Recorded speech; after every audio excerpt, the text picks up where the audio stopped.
Roose is the guy who murdered a woman's husband in front of her and then raped her under the dangling corpse. He is definitely not lacking in the sadism department. When he chastises Ramsay, he doesn't condemn Ramsay's behavior. He condemns Ramsay's lack of discretion. A peaceful land, a quiet people.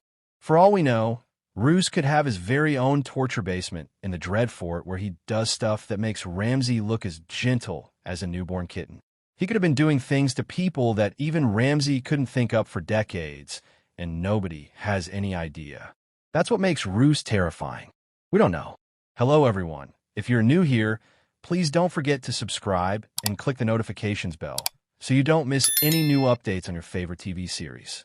As for what actually makes Roose worse than Ramsay, it's exactly like you say, the long-term stuff.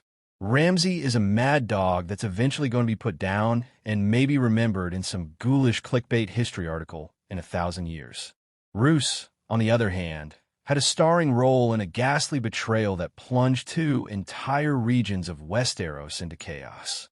The overlords of both realms have been either killed or taken hostage, and lower-ranking lords are fighting over the remains of their titles and prestige.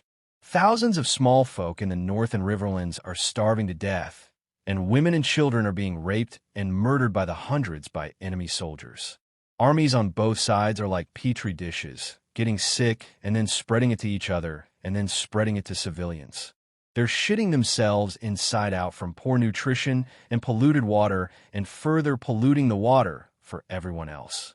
Everything is probably on fire. Gangnam Style, Crazy Frog, and the hamster dance are probably playing on a continuous loop. Roose is also the one holding Ramsay's leash, and then he just let it go.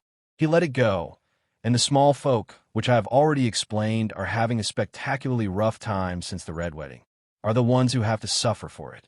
And on top of all that, Roose is probably doing horrific things his own little torture basement that make Ramsay look like a kitten.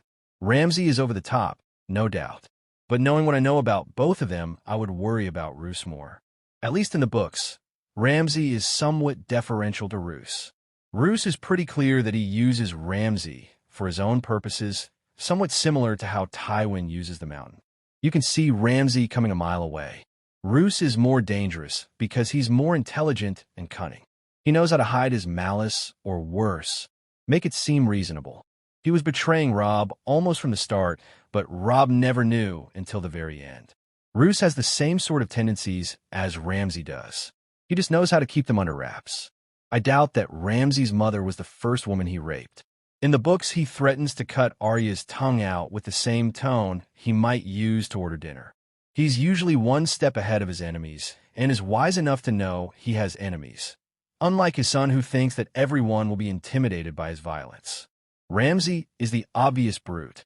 Roose is the person who gets you to take bad advice and manipulates you for his own ends.